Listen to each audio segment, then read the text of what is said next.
choice they have at this point. Vici actually banned the Lina themselves, which I find it a little bit interesting, because they have the good combination with it. Yeah, that's Empire weird. already have Quap. That is very weird. And actually. if they think it's going to be a Lina from Empire, they would expect it to be a Resolution Lina mid, which would force the Quap either safe lane or off lane. Yeah, on silent. Or Yoki, yeah. Oh, you just said side lane, and that made me think of Siren, which we actually haven't seen picked or banned yet. That was the missing piece from the first phase. Naga Siren is actually still available. I think he's really good versus Tussin and Dying. Both of them are out of the pool, so it's not as big of a deal. I feel like she's best against those two as like the hottest picks. She is very good with Gyro. Very good with Dazzle. Great setup. You know, very good with Dazzle as well. Okay, yeah, very good. So very good on both teams so far. I guess we'll find out who's more worried, or if maybe neither team is worried at all about the Siren. I mean, she's just very good in general. Yeah. And I mean, but you know, if you want like a more aggressive support, like you know, if they want to run like a Dark Seer Sand King combo, let's say, like you know, that's something that really limits you if you need some damage. Feels like they're banning themselves out. Yeah, what do you make They're of this banning Lina SF and ban? banning Shadowfiend. It's very unusual. Not sure why, but I mean, was it ever going to be a big concern that Empire tries to secure both? I mean, banning the Shadowfiend as well that's like one thing that comes to my mind is that Dazzle and they're on the Dire side, they probably didn't want them to have easy access to Roshan. But here we go. Here's the I.O pick that Sin was talking about during the draft. 1 for 2. Just need a next game as well. Yeah. And I was right today about something. I actually don't He know what my wasn't sure. prediction score He is wasn't today. sure whether it was going to come in the first phase or it was going to come in the second Right. phase. But here we go. So Empire is going to be the first team to snag it up, and there are a lot of pairings that could go well with the IO right now. That's Tiny is the classic one. Are we going to Bristle's see the fine, too. Bristle? Yeah, Bristle is fine as well. Both these are. I mean, that's Dazzle IO plus Bristle. That guy's never gonna die. Yeah, that's true. So there's why.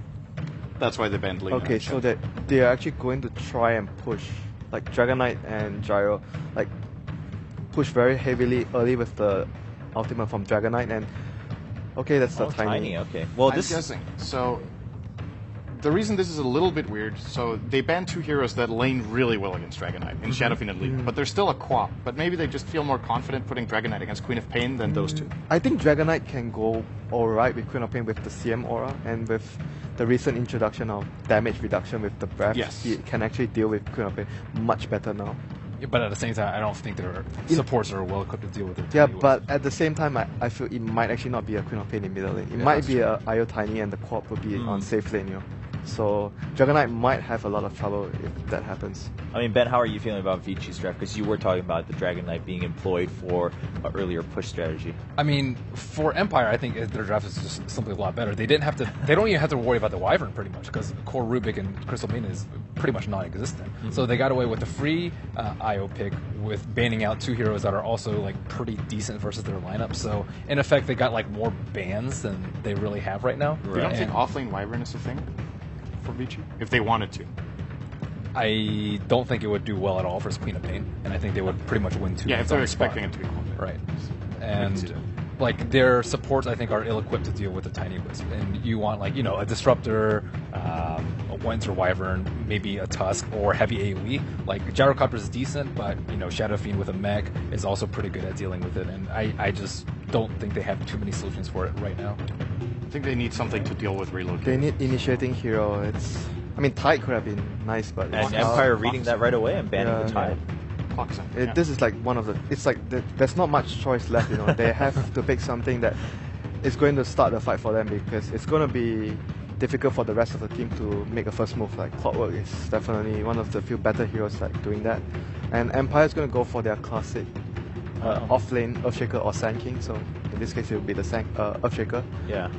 The Sand King being banned out in the last minute by Vici, but then the Tide being banned out by Empire to shut it down. So Clock being the last resort. All right, so with the Earthshaker coming in, how's Empire looking in Game 1? Pretty good. Yeah, I would say their draft has much more room for error, whereas Vici's draft, they have to execute much better to win the game. I'm not as biased against Vici Gaming's draft as you are. I feel like they actually have the tools they need to kite the Tiny. They have good stuns, they have good slows, they have lots of them as well to try to kite around. I think the most important thing Vici Gaming needs to deal with is how do they prevent the Quap from running rampant. If they manage that, I don't think IO Tiny is the big problem here. All right. We'll see. Well, we will find out. Game is starting. Game number 1 between Vici Gaming and Team Empire of Group B. For most of the game, like he's just, if he ever gets the Earthshaker inside of his cogs with battery assault, you can't actually do anything as an Earthshaker.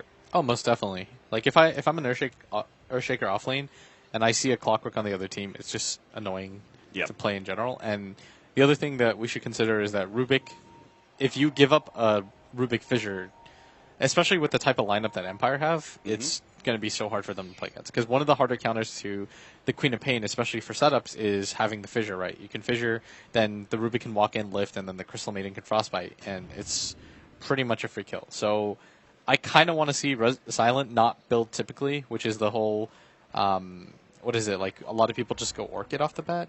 I actually think going something like Ags, BKB, or Yule Scepter, like something defensive first, is the better play here. Of course, we want to take the time to welcome everybody from the stream that is just now joining our commentary. Hope you guys are ready for what should be one of the better games of the group stages, as Empire and Vici Gaming both rated quite heavily. We're going to see Empire already setting up on this top bounty rune. Vici Gaming will take the bottom one. So it doesn't look like we're going to be seeing any first blood action. Ice. Whoa, he's just playing this very aggressively. Throws down an early cogs and managed to get two bounces you got to off be careful. I actually thought he was going to get pushed one more time onto the. That would have been miserable. Pushed up onto the cliff. Yeah, he has no gold. That would have just ruined his game. That was a very clever move by Ice, especially the way that he set that one up. Like, even if he doesn't get the bounce back, just getting one or maybe even two pushes like that is kind of worth use of the mana.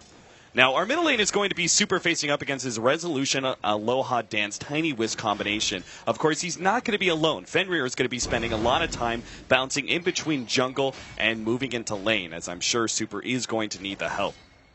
Oh, yeah, for sure. Like, there's no reason for Fenrir to just abandon the Dragon Knight, because he's going to struggle in general. Like, look at this already.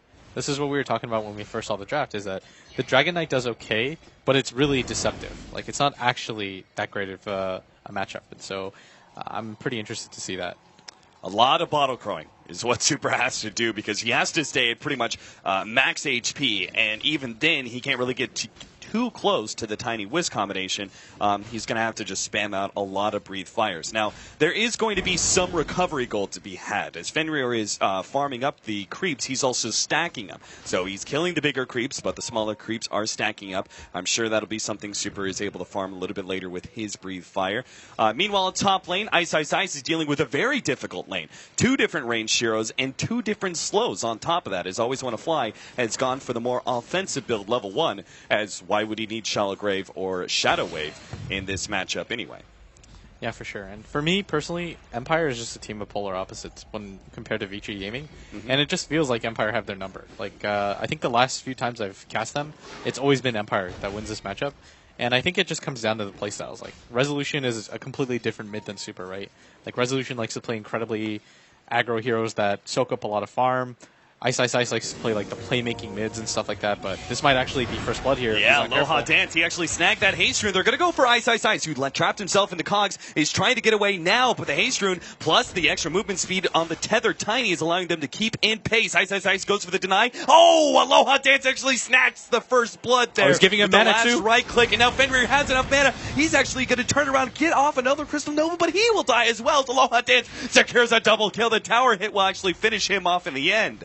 But it's still a big win for Team Empire as they battle it out for that top rune. Yeah, and this is what I was talking about. It's the playstyle of Empire. I don't think that Vici Gaming is used to teams getting this active on them and just playing so aggressively on them from the get-go. And it's kind of weird because the heroes would dictate otherwise, right? Like, the mid lane is very aggressive, but the types of supports that Empire typically pick are defensive ones, right? Like, they really favor heroes like the Shadow Demon, the Dazzle, and so those aren't heroes that you typically see initiate or anything like that. And in this game, you see that too, but it is Empire that pick up the first kill. Whereas their offlaner, Yoki, almost always plays the Earthshaker, the Sand King role, and on the flip side of Vici Gaming, you've got Ice that almost always plays some sort of playmaker role. Like, he doesn't just like to play a passive offlaner. Now, both of these offlaners are going to be having a pretty difficult time. As we already mentioned, Ice is dealing with Queen of Pain plus even the Dazzle. Pretty obnoxious there. The Earthshaker, very dangerous matchup for him as well with the Gyrocopter. being able to dish out so much damage with that Rocket Barrage, he's got to play pretty safe and passive in his lane. You could already see he's heading back to base. He figures, you know what, I'm already low on HP. I have no mana left, and that's really how he's going to get probably half to, if not maybe 3/4 of his CS is through some Fissure spam. So he's going to head on back to base, and will return with a TP perhaps. Still waiting on some more action in this middle lane. Super, though, is being very careful to keep his HP bar up. Every single time he gets a toss on him, he makes sure to use another bottle charge to keep high HP. And whenever they go for a rune, he's able to move forward and get a couple of right clicks, but as soon as they return, he has to sit back once again. Yeah, something interesting is Aloha Dance isn't playing the typical Wisp role on the dire side, whereas I don't actually think they cut down the trees, so they can't go for the repeated neutral stacks like most combinations opt to. And I think this is just because they want to try to apply as much pressure mid as they can, but it's not even like they're dominating in CS, and they haven't actually been able to pick up a kill on Super, so I would kind of like to see him revert to going back to the stack and focusing on that, just to give Resolution that huge infusion of gold. Do you think there's any real danger that if Aloha Dance actually leads, they're going to go for Super now? A attempted toss back there, but it actually misses. Resolution caught underneath the tower will take a lot of this damage, but there is, of course, that constant tether and damage reduction. But the toss back, now the tether fades, and there's no more heal. With the rotation out from FY, they actually pick up the kill on Team Empire. Huge loss there for the Tiny Wiz combo. That was actually so big of a rotation. Like, there's no way that they could have anticipated that, and it was just good play overall. And Ice is going to get isolated out, but he's just going to TP and be fine. But that was just really good support rotation, because typically the way that you approach it against a Tiny I.O is that you don't want to go on the Tiny, right?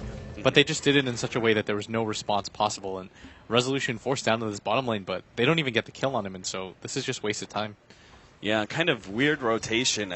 They must have thought they were going to be able to get a combo on Gyrocopter, maybe even toss him back underneath the tower, but it just was not going to work out for them. So he makes his way back to the middle lane, where Super is now sitting at a much more comfortable 17-3 on CS, while Resolution sitting slightly above him, 22-7. Comparing the Queen of Pain and the Gyrocopter, Gyrocopter is slightly ahead, but the Queen of Pain has many, many more denies. As the Gyrocopter, I think, has spent some of his time even pushing the wave into the tower. Now the top lane, Ice, really trying to control the runes as much as possible, but Aloha Dance is still able to snag a big one. Regeneration for the Wisp. You have to still contest runes and stuff like that. Like, you have to absolutely continue to apply pressure so that both supports have to rotate in, or they just feel scared. And Resolution follows him every single time to do that. And so I think it's just a good plan by him, because there's not a whole lot he can do in this top lane, Ice. Once he's against a Queen of Pain that has the levels on him. And the Queen of Pain's also going to pick up a bottle now, and so the lane's going to get even more difficult for him. Because he doesn't have one of his own. In this mid lane, Super actually with the stun, and both supports rotating forward. Oh no, the tether's going to be broken. Oh no, it actually still keeps alive, and that will actually keep Resolution alive potentially. No, the burst damage is still too much. Aloha Dance couldn't stop that one. Tried to tether and bottle as much as possible, but it does not work out. And another kill on the Tiny. At this rate, Super is now going to completely take over this lane by himself. Yeah, this is so significant because Vici Gaming are just waiting for Resolution and the Tiny, or the Aloha Dance, to just get antsy, and they're forcing engagements way past where they can. And so you're seeing them just get a little bit too jumpy. Like, they should be relaxing, just focusing on farming. A three-man smoke up, how TP to the Tier 2 tower. If they get a third kill on Resolution, Empire are going to be falling so far behind. Oh, they're actually sneaking around. They're going to look for the stacks. But now they're going to see there is no stacks. There's no recovery mechanism whatsoever for the Tiny Wisp. And so now looks like they head up to top lane instead. They just missed the stack. It was actually over there.